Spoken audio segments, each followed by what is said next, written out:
All right. It is Tuesday night with the People's Pride Project. So that means, again, we are here with another lovely couch conversation. Hello, hello. And tonight, my guest is Miss Chitra Peña. I almost called you Patel. That's Flashback. okay. My And I really, like I was just saying, I've been watching the evolution from college to now, the different, I remember when you were doing like cards and things, and now you're making children's books and in all these languages. Like I was so excited. And I really wanted you to come on and just kind of talk about the things that you were doing and how your path got you here. Like I was discussing, the point of the People's Pride Project is to help people in general, but especially people of color and groups, however they choose to identify themselves, but live authentic, autonomous, and community based lives. And it's really important for me to show different facets of these communities, really just living in their authenticity and not being afraid to take these different things that might not always fit in the box and really make them their own and really show how to push it forward. And I feel like you're doing that so well. So I just wanted to sit down and have a moment and talk to you about it. So thank you for being here. Thank you for having me. And I love your mission. I love what you're doing and creating this space for us to share our stories and encourage each other and inspire each other to like really live our authentic lives. And so thank you.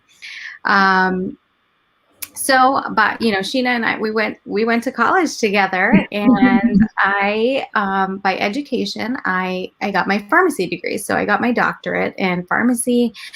Oh my gosh, that was like a long time ago now. 2009, I graduated. I think, yeah, 2009. I can't remember. But I did that, and so of course, my background is that I am a first generation Indian American. My parents were immigrants, and part of the culture was just that there was just a few prescribed paths that you could take as far as it came to your career. So whether you were a doctor, a lawyer, an engineer, a pharmacist, there was only a few things that were truly embraced. So there was things that I wanted to do that I would express interest in from really young age, like 5 years old. I said, I want to be an artist because I just loved art. And I didn't know like what that meant, but I just knew that like, this makes me so happy. I want to do it forever. And my parents were like, that's a good hobby, but like, do something else. And so then I said, well, I want to be a teacher. And then they were like, And so I was like, okay. So, I followed the prescribed path. And I went and got my doctorate, and I practiced pharmacy for 5 years, and I worked in a retail position. So in Jersey, there's like Stop and Shop. It's a grocery store chain. It has pharmacies in it. And I actually really loved it. I enjoyed it because I enjoy people and connecting with people and really being able to make a difference in their life and make them feel better or have joy. And so I felt like I was getting to do that in that retail pharmacy position, that setting. But there's also this other thing that really brings me a lot of joy that was missing, which was creativity. You can't be creative in pharmacy. That would be a bad thing. So 5 years in, I had been keeping myself busy and like kind of fulfilling both of my inherent, like heart's needs by either whether I was throwing someone a baby shower or a bridal shower or planning our wedding. And then we bought a house that was a real, like we got renoed and fixed up this house. And that was a really fun project. But eventually things calmed down and I felt like a huge void and I just felt unfulfilled. And so that's when I started that stationery business that you talked about. I had zero design training. So I would Know that. Yeah. So what I would do is when I worked retail pharmacy, it was like this schedule, right? Like you work 12-hour shifts and then the next day you're off and then 12-hour shift and the next day you're off. So on my off days, I would give myself homework and I'd be like, this week you're going to learn how to I would do graphic design type of things. So I would say this week you're going to learn how to create like a faux starry night sky. And then the next week you're going to learn how to do this and that and typography. And just, I would literally go online and give myself a weekly prompt. And I taught myself how to do all these things. And I opened an Etsy shop. And a year later, I was doing well enough that I was like, I'm done with pharmacy now. And it was just amazing. It was flourishing. And I was like, this is what I'm going to do. And that was the first time in my life. And I was an adult. I was 20. Oh gosh, how old was I? 27, 26 or 27. It was the very first time in my life that I listened to my own opinion.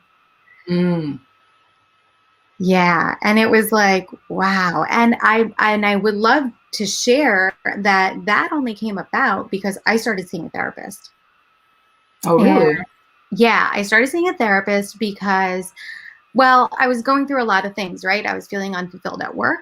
I was also trying to have a baby. I had gotten married and we were having a really hard time conceiving. And it was just generally a very difficult period of my life. And my technician at the pharmacy actually picked up the phone and she was like, you should go see a therapist. It'll help you. Because she has seen one her whole life. She at the time was in her 40s and had battled different types of addiction throughout her life and, things. And she said it really can be helpful. And, in communities of color, there's a stigma. Yep. There's this stigma that like you only go to a therapist if you're crazy, right? You have to be cuckoo if you're going to the therapist. Like by just picking up the phone, it's like, okay, she's got a problem.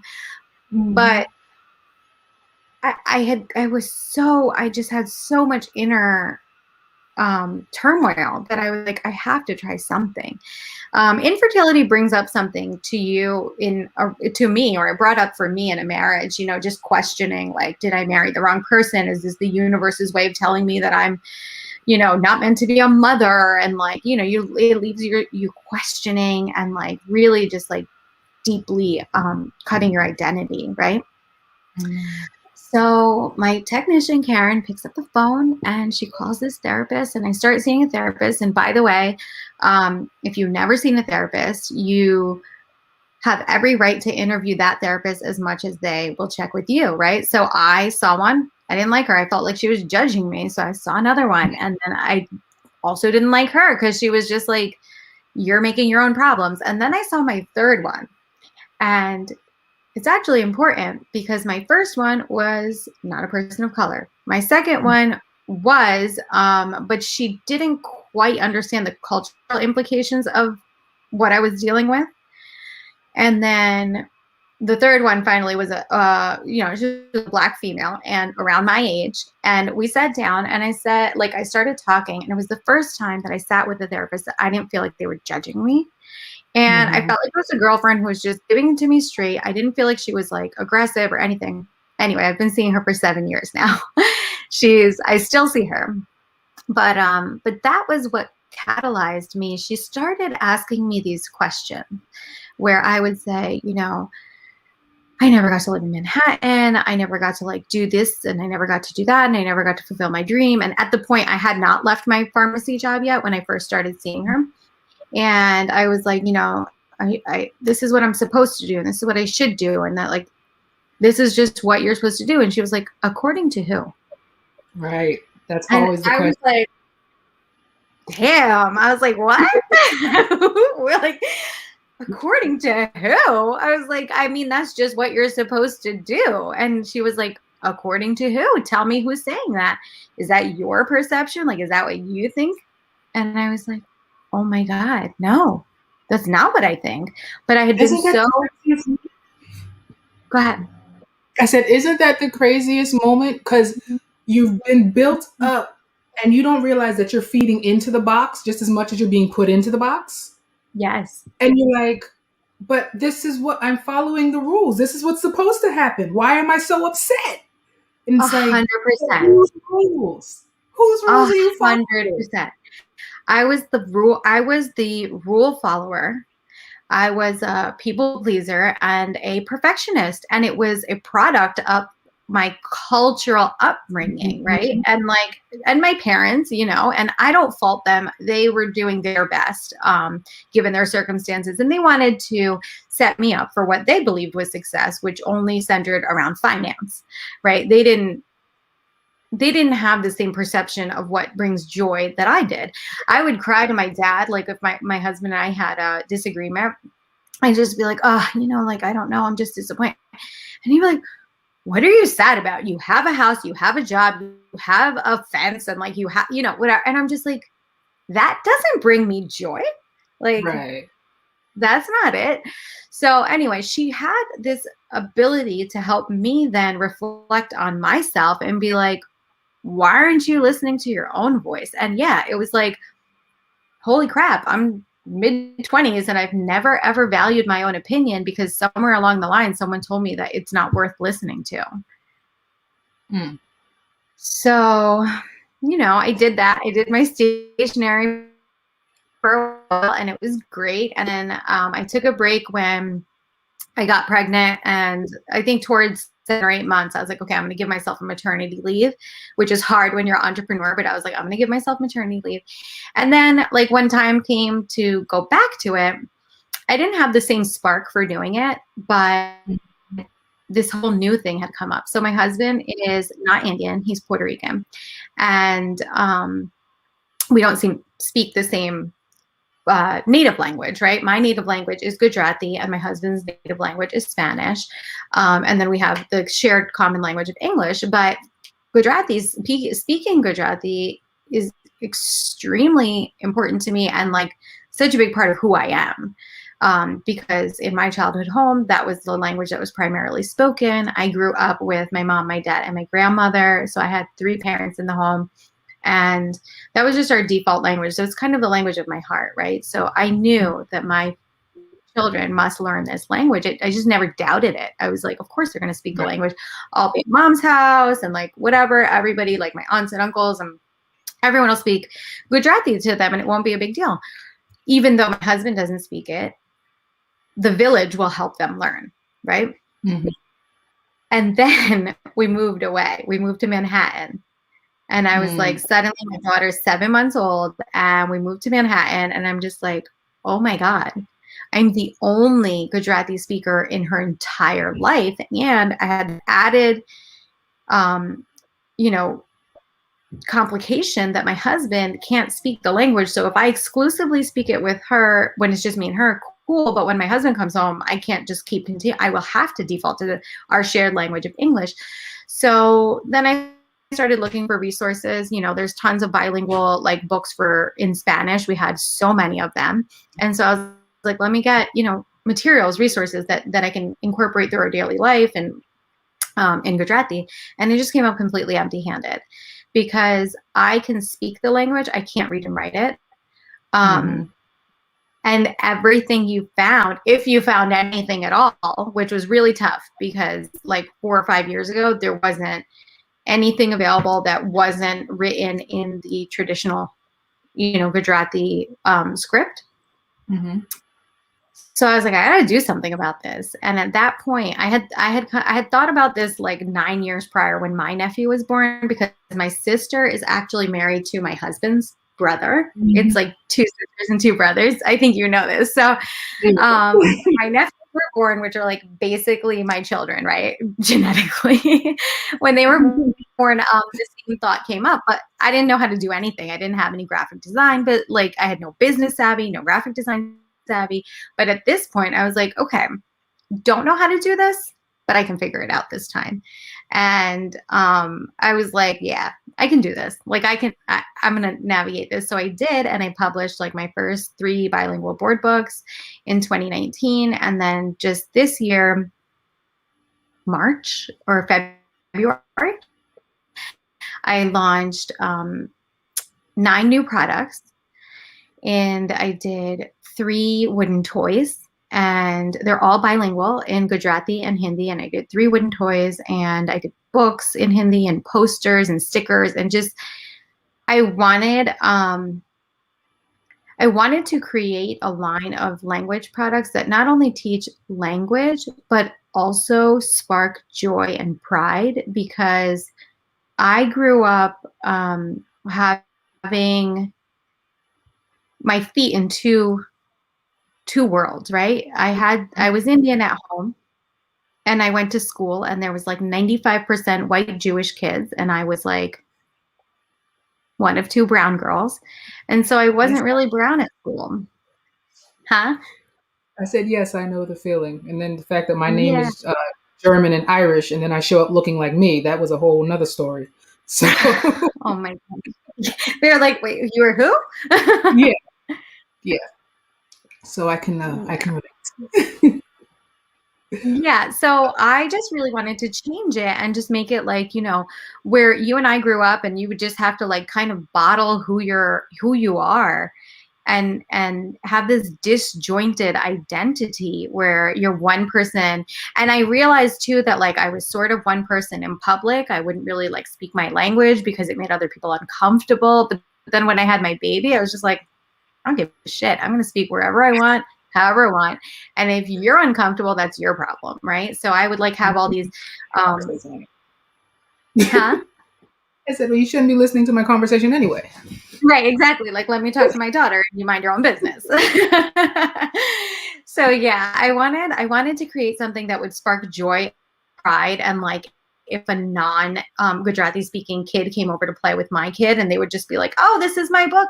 Here's my favorite color. This is gulabi, pink," and they would just it would just be like a seamless part of who they are, where they don't feel like they need to compartmentalize or like culturally code switch, right? Like they don't need to do that because you get to be 100% you all the time. So that was one thing. And then part of the products that I did, one of those 3 wooden toys is emotions peg dolls. And there's 8 dolls, and they have 8 different emotions on them. They're basically the primal emotions, right? When you're born, you have the ability to feel these primary emotions. And then there's the secondary emotions. So I wanted to help give language to them, because culturally, you don't talk about emotions. You're not allowed to have emotions. If you have them, you're too sensitive. If you talk about them, you're dwelling. Like, it's just, and I was a really sensitive kid, and I'm a really sensitive adult. And I used to really look at that as something I rejected and I hated about myself. And I wished I wasn't so sensitive. And I really wanted to raise my kids in a totally different environment. So I created those emotions peg dolls. And then there's like a chart that says, how are you feeling today? Like, Aje tamne kevu lage છે in Gujarati. And I think that giving the language, giving names to the emotions in my primary language. In Gujarati, I did them, and I did them in Hindi, Gujarati, Spanish, and English. But I think making space for children to speak about emotions from birth can just inherently let them know that this is acceptable and this is welcome and you are normal for feeling this way. And to then add the second language, it then tells them that in your culture, we will embrace you always. Because for me, I never knew the words because we don't even speak about it. So I didn't know how to say sad in Gujarati until last year. Oh, wow. Isn't that crazy? I know how to say happy. I know how to say happy. I know how to say shy. I know how to say calm and angry, but I did not know how to say sad. So it was actually very enlightening. Yeah, it was really enlightening because I was like, hiding who you are just based on language, even, right? And then you have, and then you have this fractured relationship with your native culture because you're like, I reject that culture because I'm an emotional human and they don't allow me to be who I am. So therefore I reject it. I hate my Indianness. I don't want to pass that on to my children, right? There are people who feel that way. There are people who have such a fractured relationship with their native cultures because their native culture was one that didn't accept them for a full human, right? Who didn't accept them, or who didn't validate, who gaslighted them out of their own experiences. So yeah, and they're little brown skin dolls, and I had to fight because I was like, they were like, white dolls are easier to paint with, like, you know, I wanted facial expressions on the dolls, and they were like, well, white is easier, and I was like, isn't it always? But I don't care, you're gonna figure it out. It's like, Like, it's really the default. but I'm no. What's that? No, I was saying they make all these excuses to make it the default. Like, none of these other shades exist. Exactly. None of these other people should be celebrated.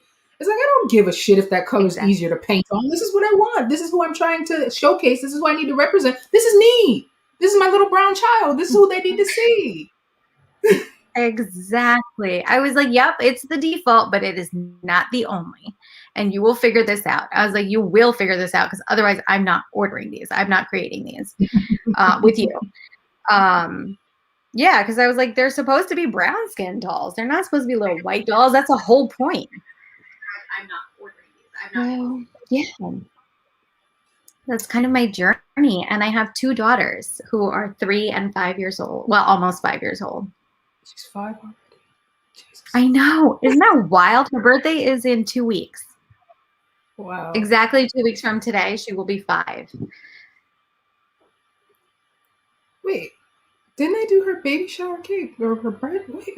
Which one? You did the baby shower cake for when I was pregnant with her in East Brunswick. Yep. Wow. Time. That cake was gorgeous. I still look at the pictures from that shower. Thank you. But I commend you for what you're doing. I celebrate you for being aware enough to see what's missing, and not just see it, but do something about it. Because so many of us sit back and we're like, you know, we should do this, or it'd be really nice if, and then you sit back and you let it slide. But I really appreciate the fact that you actually stood up for yourself and those like you to say, no, this needs to be addressed, and I'm going to be the one to do it. I think that is so important, because, I mean, you can't keep allowing your heartbreak to be passed on because nobody was able to fix it, or you never took the time to fix it, or you didn't feel brave enough or capable enough to fix it. So with you, I look at what you're doing, and it's something simple as children's books or little wooden dolls are the very thing that's just enough to say it's okay to show who you are, be who you are. And even if it's not accepted, you're accepting yourself. And that's so much more important than anybody else accepting. So when we're talking about what to put on this flyer, you gave me 2 words that I really want to talk about. Because I love the fact that you included those. Like, yeah, we talk about, oh, this is an educator, this is an entrepreneur, this is an artist. But when you said you're a cycle breaker, what is that to you? Oh boy. So, you know, it's kind of in the vein of what you just spoke about, which is learning to recognize what it is within you that needs healing, facing it, processing it, and then doing something about it. So there's so many toxic generational cycles that I was not aware of until my kid was born. So my first daughter was born, and I looked at her, and like, I had a really hard time getting pregnant, whatever. So she came, and I was just like, oh shit, you're actually here. Cause like, it just was so hard to have a baby, that I kind of forgot, like I got caught up in the process that I forgot that, like, if this works, there will actually be a human to care for at the end of it. Which is like really, like, sounds so stupid, but it's like a real thing, because you get so caught up in the fertility and the IVF and the daily appointments, all that. And then you're just like, oh, this isn't going to work. This isn't going to work. And so I had the baby, and she's here, and I'm just full of joy. And I look at her and I'm just like, I mean, it's so wild, right? Because you're a mother. When you look at your kid and you're just like, I am so lucky to know you. Like, and I thought from the get-go, and it wasn't like a conscious thing, but I just felt this extreme need to respect her from the day she was born as a whole human. Like, That's you don't need to, yeah. I was like, you don't need to earn it. Like, you don't need to grow up. You are a whole human from the moment you were born. Right? Because like when I was little, it was like children should be seen, not heard. Children should follow the rules. Like you kind of were almost like your parents' property type of thing. And I just wholeheartedly rejected that. I was like, I'm going to give her the space to speak. I'm going to give her the space to cry. And I'm going to give her the space to have opinions. And, you know, doing that is not easy because you can do it in your home, but then you're around your mom and dad. And like, I love my mom and dad. I love my family, everybody, my cousins, but nobody else was doing it the way that I was. So when I'd be around them, there's all this judgment and there's all this like, you know, these eye rolls or stares and whatnot because I actually let my child cry instead of telling her, you're okay, stop crying, or like distracting cookie. And I would be like, you're having an emotional response. Like, I'm here with you, you know? And so, you know, it's as simple as that in those small moments, but then it's also, oh gosh, like having the ability to say sorry to a child, taking ownership for mistakes. You know, I never heard sorry from an adult. Well, I don't think ever, right? And just having humility and being humble and recognizing that the more I love myself, the more I can love my children wholeheartedly. And that the more I am willing to communicate with them that I'm a flawed human and that I always will be, but that I'm learning with you, mm. um, the stronger bond we can build together.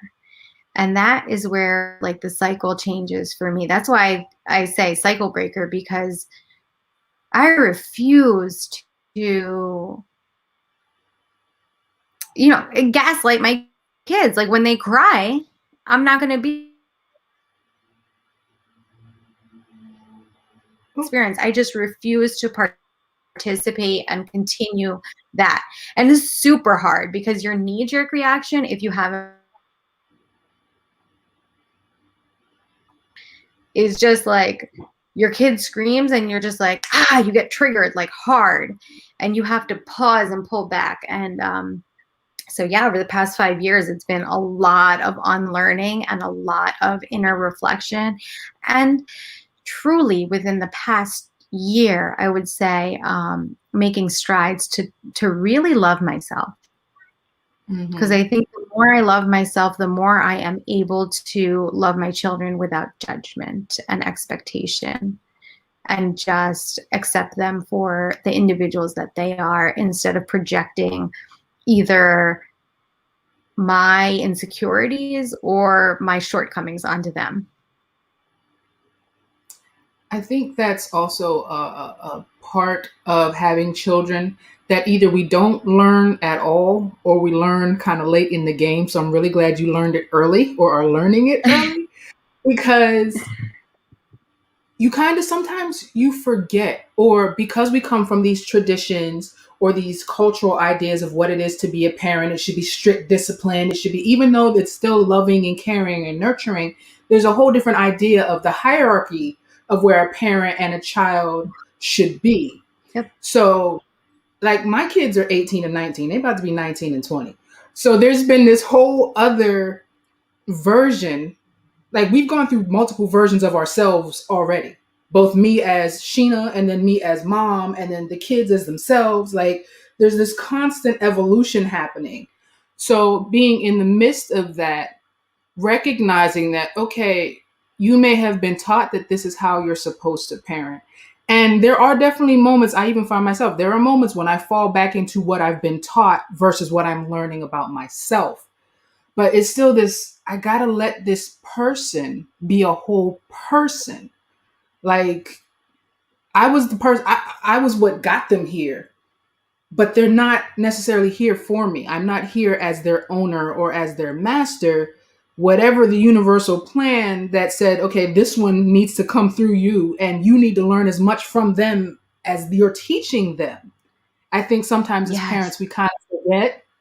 It's like, okay, there was a reason I got this kid. Like, out of any of the other ones that could have happened, this one, whether it's to teach you the lesson of humility, to teach you to bite your tongue, to teach you to be more expressive. Like, kids have these different ways of pulling these things out of you to almost force you to break the conditioning that came from your own childhood.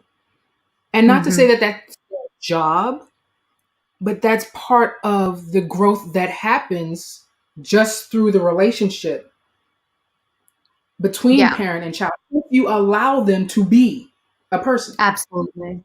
Yeah, absolutely. And it's not their job, but it's the inner reflection. It like exactly what you said, that it's if we allow it, like if we choose to reflect and see it through that lens, then they can catalyze this huge growth and healing for us. And I always say to my kids, like, I'm like, they're the best things that ever happened to me because I'm a better human for having them in my life. And it's not that they don't owe us anything, they don't need to do anything for us, but their simple presence as our children within our home, if we choose to allow it, it can cause you to grow in ways that you have never know. I didn't even know I needed to do this. I didn't even know I needed to heal in this way. Right, like I was like, damn, I'm like really messed up. Like when I had the kid, and I'm like, like the first day my daughter like fell down and cried, and I was just like, oh my God. And I just had such a strong reaction where I was like, I failed her. Like I allowed her to get physically hurt. How could I possibly do this?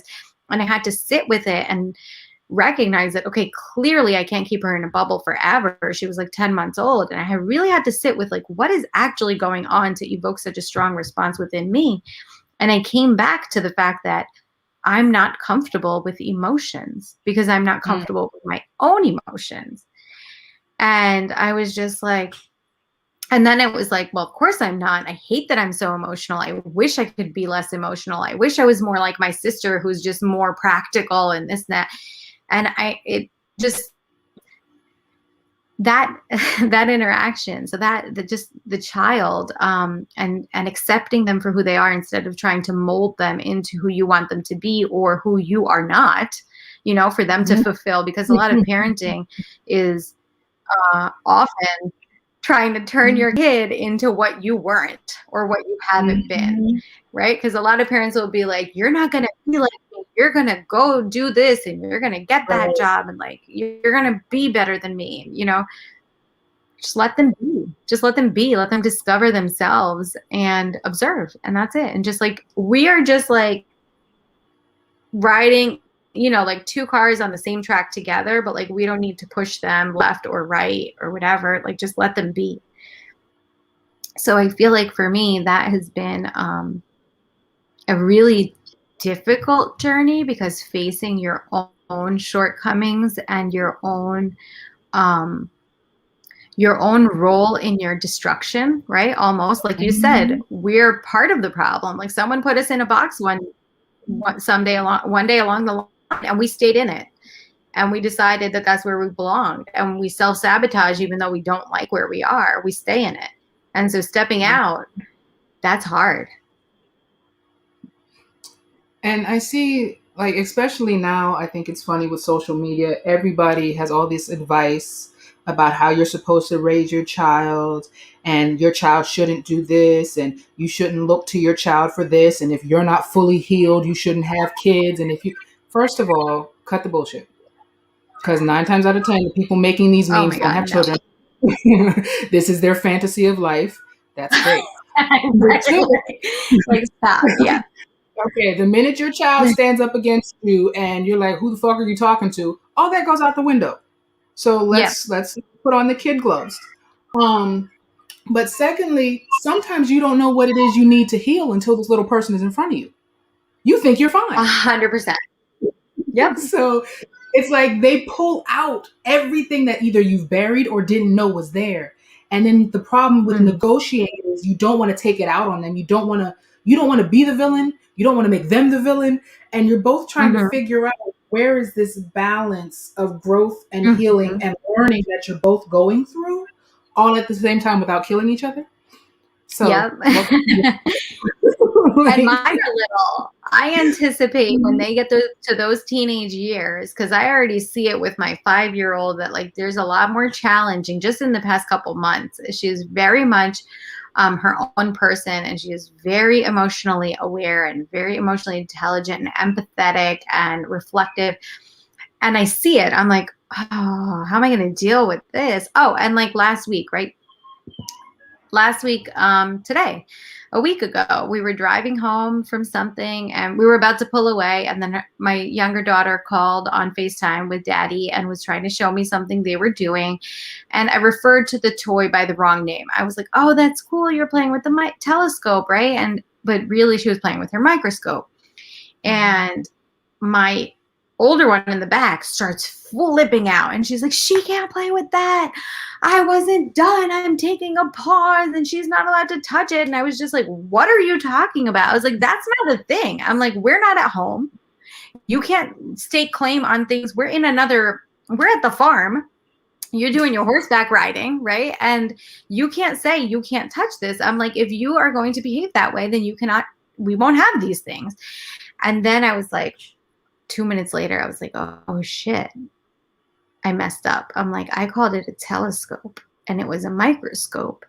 And she, in her virtual preschool class that day, had made a telescope out of like a toilet paper roll, right? She was like, and then it all clicked in my mind that I was like, oh my God, I judged her reaction. I judged her. I vilified her and said, like, your behavior is unacceptable. Your reaction is inappropriate and this and that. And I scold, like, I don't shout, but I like verbally was like, that's not okay. You can't do this.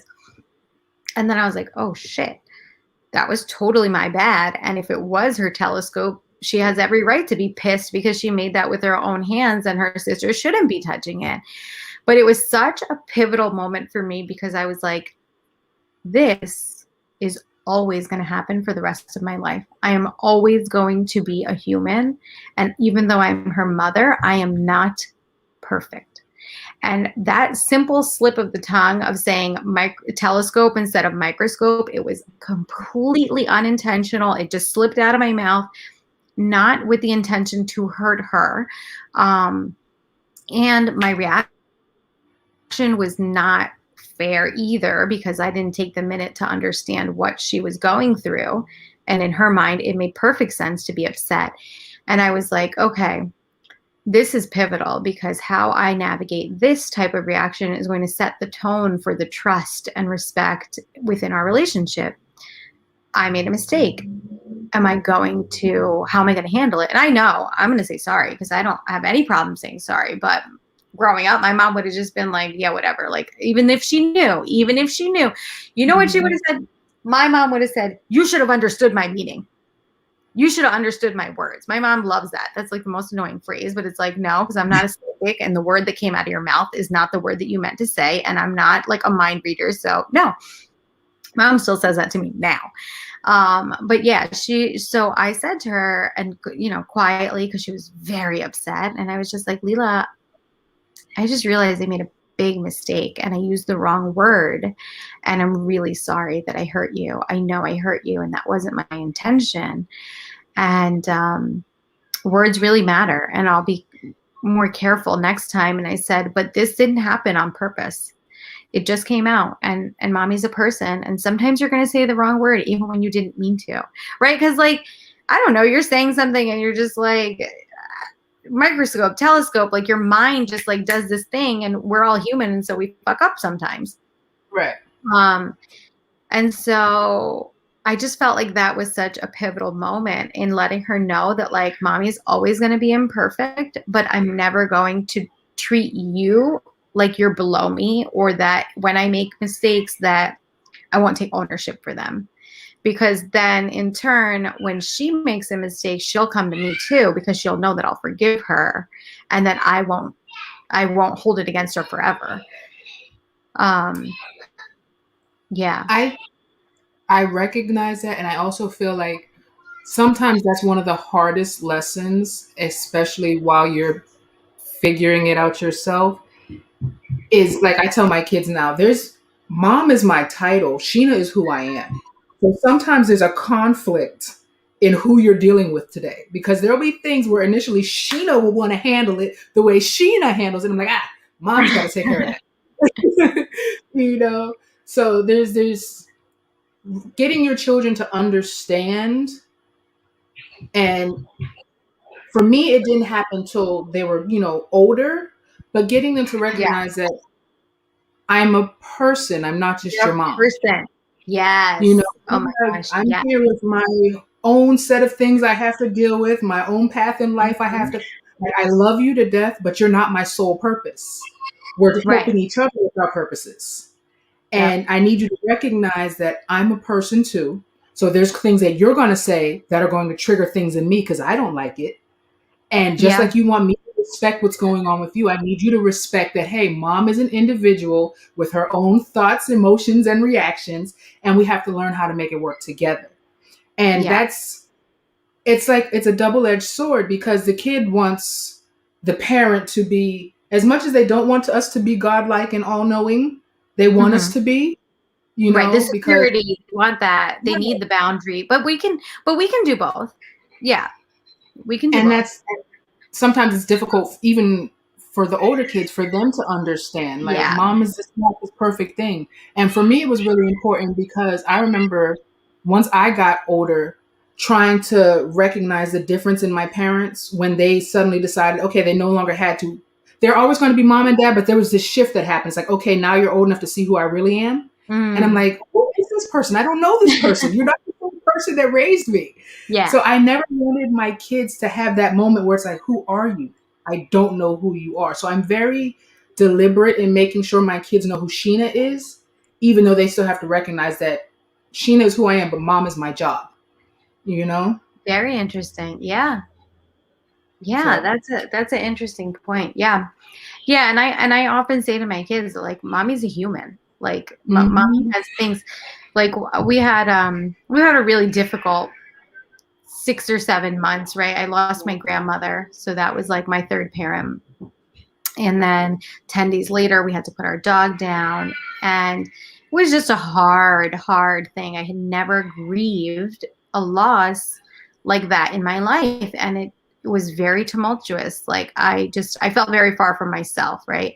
So, like, that hat of like putting on the I'm a mom right now, I literally could not mom. I couldn't mom. Mhm. I had to take care of me. And it took like a good, I mean, I would say just this month, I'm starting to feel a little bit like myself again, 6 months later. Um, but there was a lot of asking for grace. And like, my kids are so little and they like physically need me right now, you know? Mhm.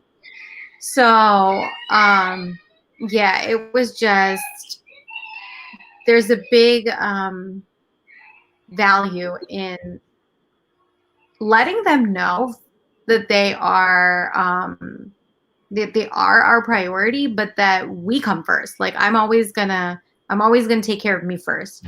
And I think that Mhm. that's a big part of the cycle breaker thing, is that motherhood isn't martyrdom. Thank you. And like, that is just part of, I mean, I think it's a part of the culture where it's just like, okay, you become a mother now, everything goes to the side and you're only a mom first. Actually, Mhm. you're only a mom, and like nothing that you ever did as Sheena or Chitra matters anymore. You're a mom. And if you do Mhm. anything for yourself, you're selfish and Right. you're not a good mother.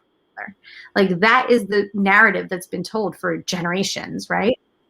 And now it's just like, I just want to erase the words mom guilt. I want to erase the concept of confessions and this, that mom confess. No, you don't have to apologize for wanting to be a human just because you're a mother too. You're both. Mhm. And that's it. And like the fact that, yes, I chose to be a stay-at-home mother, but I'm not only a stay-at-home mother, I'm also a work-at-home mother, and that I do take time away from my kids in order to complete my work. And that is not selfish. That is self-love. And that's it. It's not selfish. Like, we have this reframe. Mm-hmm. Like I say, Yeah. you have to be self-centered, not selfish. You Mm-hmm. have to center yourself. You have to be Centered. centered yourself. Yeah. You can't pour from an empty cup. Like Yep. if I'm losing my mind, then the chaos is going to be everybody else's too. So if I Mm-hmm. don't take care of me, if I don't get it together to the best of my personal ability, which Mm-hmm. varies depending on the day, you Yep. know, but everything's going to crumble. So this idea that we have to, as mothers, as women, constantly shoulder everybody else's burdens, but still somehow give and give and give and give, and not put any emphasis on ourselves and our own well-being, it defeats the purpose. Right. It really does. And I love the fact that you took the initiative to seek therapy and stuck with it. Because that's, I mean, even that, they're like, why would you do that? Well, if I don't want to kill anybody, that Yeah. might be necessary. If I Yeah. need to, figure out how these emotions work and make sure that I can be good at being me before I'm trying to be good at anything else, it's okay to ask for that help. Oh my God, yes. And like removing the stigma of therapy and just saying, like, okay, you go to the gym. You don't go to the gym because you have heart disease, right? You go to the gym because you don't want to have heart disease. That So is a you don't beautiful. go to therapy because, you're quote unquote crazy or have some issue. No, you go because you don't want to end up having an issue. You don't want to end up with these things that you bottled and never addressed, and suddenly it pops up one day, you have a heart attack or you have a nervous breakdown, right? So it's like just totally breaking the stigma of therapy. And I feel like in BIPOC communities, like as a whole, we turn therapy into this hush hush thing. And like, Mm, yes, there are more times now that it's spoken about, but as a whole in the culture, it's still not like the norm. Like, you see it, like you said, you see it on social media, but then when I talk to a friend or someone and they know that I see a therapist, they'll just be like, oh, that's not for me. And I'm just like, therapy is for everyone. Like, I don't know anybody, literally anybody, who cannot benefit from therapy. Now, it may not be the same type of therapy, or it may not be right. in the same setting, right? Because you might need, you might really love doing, I don't know, high intent, like hit, right? And I might need like Pilates, right? But we all Mhm. need physical fitness. Right. We all need mental fitness too. Like, we all need to worry about our physical health, and we all need to worry about our mental health. Now, whatever format that takes, but something should be doing it. There is a need to address it no matter what. Like, whether you journal or you meditate or whatnot, and prioritizing that on a normal basis, not just on an emergency basis, like, not at the breaking point. Because again, you wouldn't go to the gym just because your doctor is like, oh, your cholesterol, your total cholesterol is 250, go to the gym, and you do it for 3 times and then you stop. And Some what's the people point? do. Yeah, you do. I mean, I am not the glowing, I don't, my physical fitness is not very good. Like, I'm just not, I don't like gyms, Mhm. but I like yoga. I like to move. I like to Right. stretch, and I like to walk. So when it's not cold, I'll walk, because when it's cold, I'm allergic to the cold. I get hives in the cold. It's like the weirdest thing. Wow. Um, but yeah, I mean, it's just ch- changing the narrative. I think that's what it means to be a cycle breaker. And I think across the board, we're kind of waking up to this concept that it's okay to change what has come before us. And that's not being dishonest to the traditions. It's not negating who came before. It's not saying, hey, mom and dad, you were trash parents. Like, we have to take this idea like it's a reflection that they were terrible at their job. It's like, no. But guess what? You were a person, just like I was a person, who didn't have all the answers. And you did the best that you could with me. So now if I can find somebody that can help me get some of the answers, it benefits everybody. It benefits those that came before. It's going to benefit those that come after, because that's part of the whole evolution of it all. That's And exactly it. I'm trying to look up a quote that I wrote. I said, raising your children in a way that's different from your parents can feel scary. Remember that your choices are not an act of defiance towards them. Rather, they are an act of love towards your children. Like, rejecting what your parents did is not rejecting your parents. right. Right? And learning to separate that, because I get so many messages from people on Instagram, because that's really where I do my work. Like, that's where people connect with me and ask me questions and whatnot. How do I do this without hurting their feelings? And I'm just like, just talk to them as a human and let them know that, you know, this is just a choice I'm making for my children, but it is not a reflection. Now, this was very hard for my mother when I first became a parent. Every single thing I did in her presence became a value judgment on her. And I was like, this has nothing to do with you.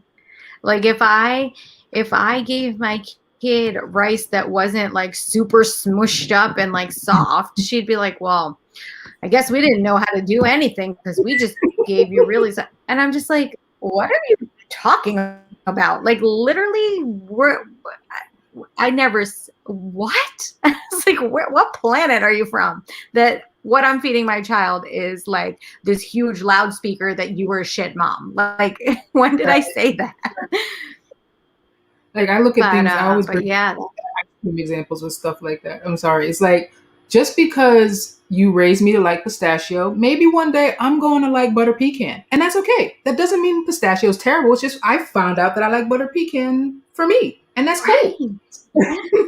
Yes. So everything is not an attack. Everything is not a criticism. It's just, this is everything what works is for not me. an attack. Yeah.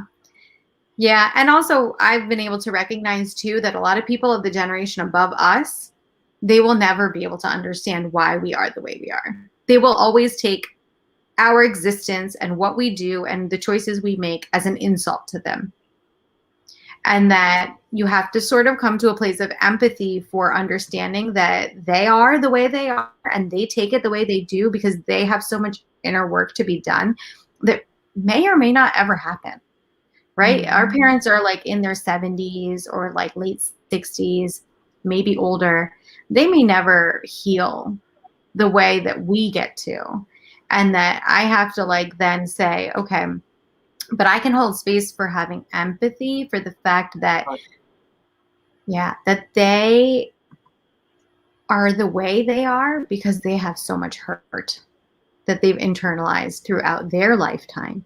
And I truly look at it when things like that occur, that I'm just like, I feel like my heart breaks for you a little bit because you act that way because someone hurt you one time when you were a little kid, and like, you know, or you observed whatever it is. Like, there's always layers to humans, and just recognizing that, like, even though we were raised in a hierarchical sort of manner, right, with the parents were always above us, and that our parents still might look at us like, you're the kid, I'm the adult, even though we're 35, 45, whatever, however old we are. But even though they don't do it, we can do it. We can still say that, like, okay, yes, you still think I'm the kid, but I now do not have to react like the kid anymore. And that's something I continue to do. Like, I continue to work on it. That's really important, because I feel like those that came before us, it's been a blessing and a curse, because just like we try to make things easier and more open for our children, they try to do that with us. So that's why we can have these conversations now. And, you know, even though it's difficult and it may seem off-putting at times, they did allow us a certain amount of space and freedom that they didn't have. You know, you said you're a first generation immigrant. My family's been here, but, you know, everybody comes with these different stigmas, cultural or otherwise, that say, no, your job is to, you know, you can't break down. You can't be less than. You always have to be more. You always have to be hypersensitive. You always have to be hyper aware just to survive. So they're always in survival mode. And it wasn't necessarily to put us down, but it was how they felt they were protecting us Exactly. from everything that they were up against. So it's like, if I just Exactly. teach them to be these little hard-headed warriors that don't ever Yeah. have to feel soft, they'll survive. And I That's guess so accurate. we're in this luxury point now where we don't have to just survive, we can thrive. Yeah. And that gives us the room to treat our children a little differently. And it's not to say we're all going to mess up, Oh because my we're God. people 100%. just Yeah. figure other people out. Like, we're all going to mess up, but we've been afforded opportunities and luxuries to just exist that they haven't had. And I think that's also something that we need to be mindful of, even when we want to look at them sideways, like, you guys have lost your minds. But that's kind of got to be in the background. It's like, I don't like it, but I kind of understand it. Yep. And, no matter how hard we try, our kids are going to look at us the same way. We can sit down and have this conversation and be like, I'm so open with my kid. My kid, I need therapy because my mom sucked. Like, Yeah. They're it's- definitely going to need therapy. so that's one cycle that may not break as early as we want it to, but as long as we take the actions to try to move it forward, and at least be the understanding that we're all individual humans trying to be the best Mhm. human that we can be. We're all in these communities with each other where we have to relate, and it's not always easy. You're not going to like everybody. Just because you're related by blood doesn't mean you're automatically going to fit together. So there's always going to Yep. be these different sorts of relationship things that have to be worked out, and that's part of the life lessons that come from parent or child or any human relationship in the first place.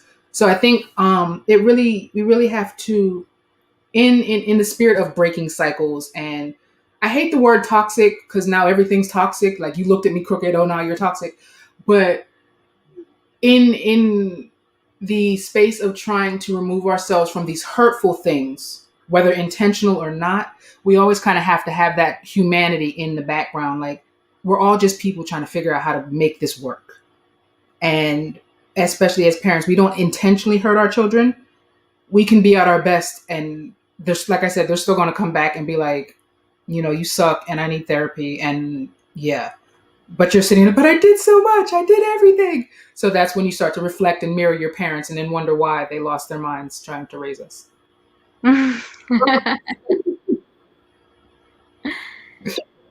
So that is the cycle.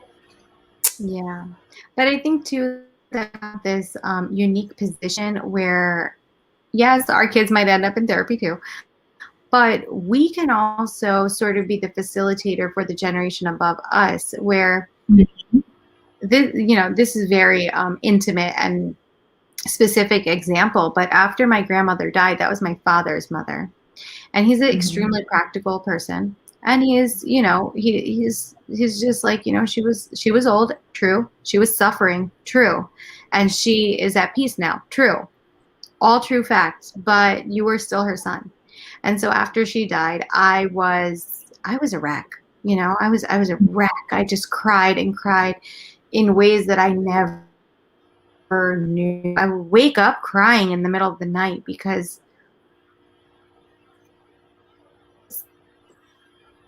my father and I went for our morning walk, as we often do. And I just looked at him and I was like, "How are you doing, Dad?" And he was like, "I'm fine.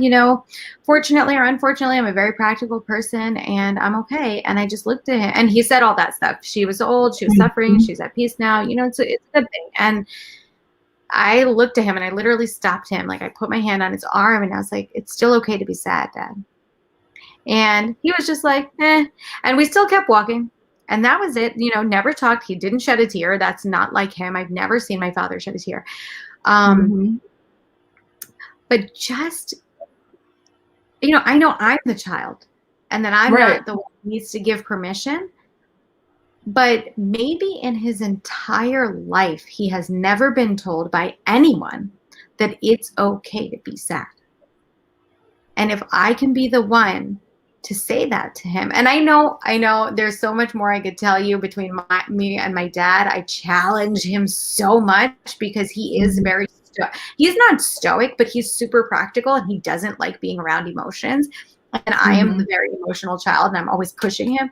But what I was saying is that we are in this unique position to maybe facilitate their healing, and to Absolutely. give them permission to say, it's okay. It's okay to Mm-hmm. feel. It's okay to hurt. It's okay to resent. It's like whatever it is that they're battling, that they don't even know they're battling. It's okay. Like, we can be the ones to say, you can do it. You can feel it. Like, I'm here to listen, and sort of like open up um, that channel for them. Absolutely. And I think even to make that point, I think sometimes it has to come from us because it's to say almost not that your job is done, but you've done your job. It's okay to be the human. I don't need you to be the dad or the mom or the title. You can be you, and that's okay. I'm Wow. not gonna. I'm not gonna. Like, it has to come from us, that because a lot of times they put up these fronts to be good for us, Right. and it's Right. like it's okay. We don't need that anymore. I'm still gonna love you either way. Just be you. And that also reflects on us because 9 times out of 10, we're a lot more like our parents than we choose to admit. Oh my God. Yeah. Sometimes we need to see them as people to understand us as people. Yep. So that Yeah. guard has to be able to come down at some point. That's so profound, Sheena, that it has to come from us. That's so true. I've never thought of it that way, because I have often, um, had this internal battle with myself. Like, I am the only one who challenges them in the way that I do. I have 2 siblings. I'm the middle child. I have an older sister and a younger brother, and at times I am seen as the difficult one, or the challenge, the one Mhm. who's too much, or the one who's whatever, because I'm the only one who makes anybody face their own shit. Like, everybody else is in enablers, and I'm just like, I'm not, this is bullshit. Like, I'm not going to deal with this. And so I become the black sheep, right? I become the sacrificial lamb who's just like, you all need to look at yourselves and like stop being so fucked up. But like, um, I sometimes wonder, am I overstepping? Is this my role in life? Because I'm a very like, I'm not religious, but I'm very spiritual and like universal connection sort of person. And I wonder, like, is this my role in life? Is this my purpose? And or am I overstepping? Am I going the wrong?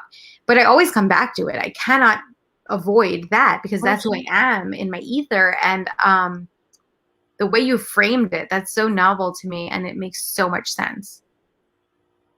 That it has to come from us, and it's almost like saying, like, yes, you did your job and you did it really well, and now you get to be just you. Right. That's beautiful. Yeah. And I think that goes back to something we were saying earlier about, especially in the spiritual context, as far as we choose our family before we come, we choose our parents before we come. This is why this specific child is yours for those moments that you can reflect and be like, this is the lesson that I needed to learn. And it could only come from this little person Yeah. because of the connection. Because people on the street could tell you the same thing and it never hits you. Mm-hmm. Seeing it, whether it's seeing it in your own face physically, as in a reflection of yourself, or whatever that takes for you, sometimes it has to come from the one that has come from you for you to be Mm-hmm. like, oh, I get it. So, Yeah. That's so, so true. That's so true. And I can see it with my kids too. Like, I say, the first one was born to help me understand myself, and the second one was born to help me understand everybody else. That's why they're here. Yeah, it's so crazy. so my last question for you, with where you are now and where you've come from as far as transitioning from pharmacy into your creative endeavors into what you're doing now, how has that affected your, I don't want to say your relationship with your parents, but the understanding of where the tradition becomes your new version of the tradition? Um, my parents are actually very, very proud of what I do. But initially, I feared a lot. Like when I first was leaving the pharmacy, again, that was my first time that I ever listened to my own voice. And they had put me through college. I was very fortunate that they had planned, like, I hadn't paid for any of my college. They had paid for it. I came out with no debt. And so I sort of felt like I needed to stay in the role because, like, they had so graciously set me up for that. Them. And yeah, I felt like I owed them it to be a successful pharmacist because they helped me get there. And Mhm. yes, it was like a great profession at the time. Like it was really well paid and like well respected, but like, God, I was miserable. I literally cried in the aisles of the pharmacy. And I ultimately left because of this despicable human who came in who just a racist like tirade and mortified me in front of all these customers. And I was just like, fuck this. Like, I am not your bitch. I'm not here to be your punching bag. And she said, just so much, it was just like rotten racism. And that store was in a very white, affluent area. And I was just like, I Mhm. don't need this shit. So anyway, but when I came to the conclusion that I was going to leave and that my Etsy business was doing well enough, I was pretty damn scared to like tell my parents. But I also had the backing of my husband, and he was like, you know, you should do this. Like, I support you and this and that. And so I told my dad, and my dad was like, okay, that's fine. Just make sure you keep your pharmacy license active just in case. And I was kind That's of surprised. Yeah, I was kind of surprised. I was like, okay, that's fair. He wasn't angry. And maybe because I was already married, maybe because I was already stably in their eyes, had already checked off all the boxes of like, she got married, she Mhm. got a job. Okay, our job is done.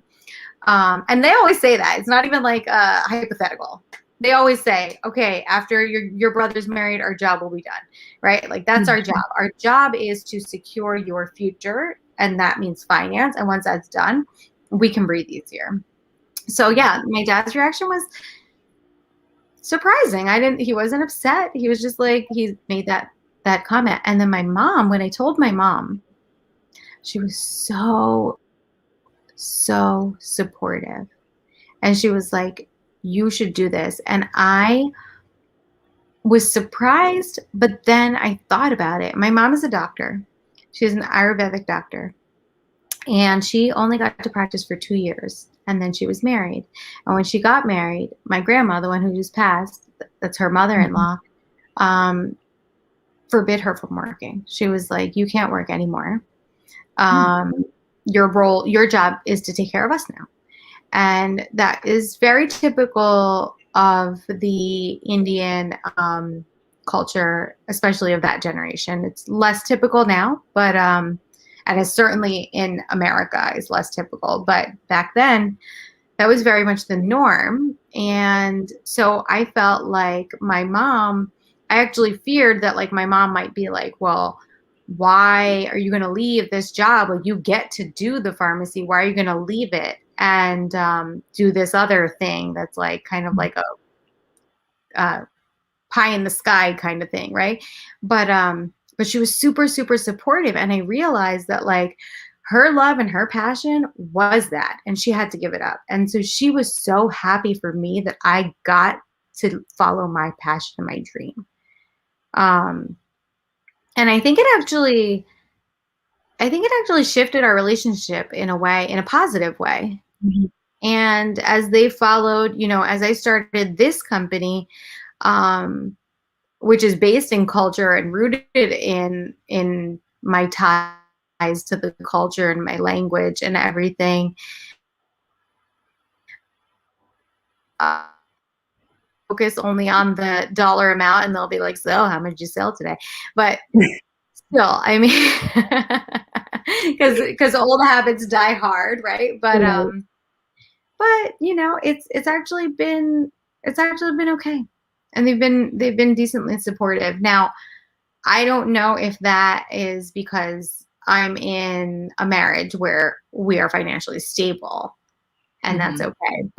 But they have been supportive, and um they do value, or like I think they take pride in the fact that I value our culture so much and that I want to keep it alive.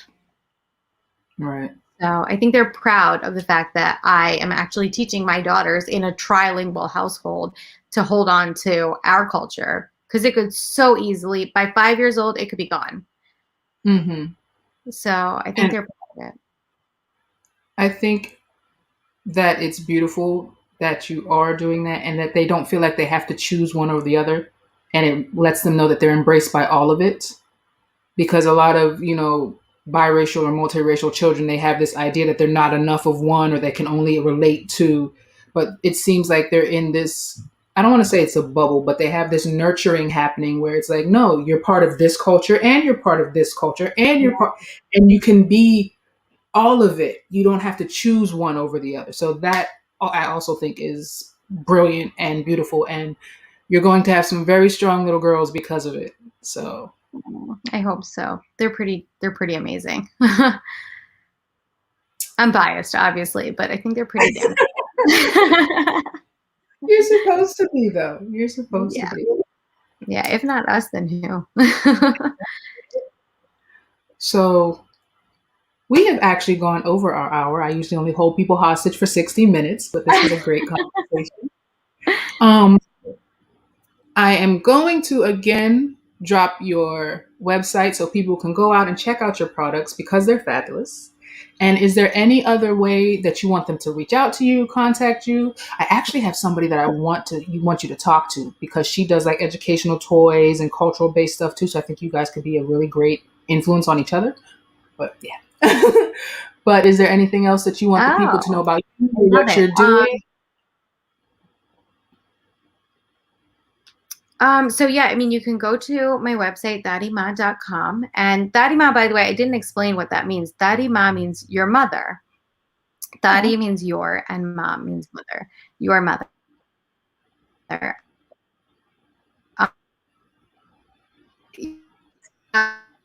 Joe. oh no, we're losing you. This is not the opportune time to freeze up. In Uh, English, because we're back. Yeah. yeah. I want you to know that those emotions, those emotional learning tools are available in English because I wanted basically brown and black kids everywhere to have access to dolls that look like them. And it didn't matter if you don't have like that second language, you could do it in your first language too. And just like have that emotional intelligence and space and that. So that to me anytime at Taari Maa. Mm-hmm. And honestly, my DMs are always open. I get a million a day. So if I don't reply to you right away, just send me another DM. But like people come and talk to me, and I love connecting with people. So feel free to reach out to me on there. All right. Well, ladies, gentlemen, anything in between, however you choose to call yourself, it's your life. Um, this has been another Tuesday night couch conversation with the People's Pride Project. Thank you very much, Chitra, for sitting down with me, Thank and just you. it was a great conversation. So we will catch everybody next week. Bye. Bye. Thank you.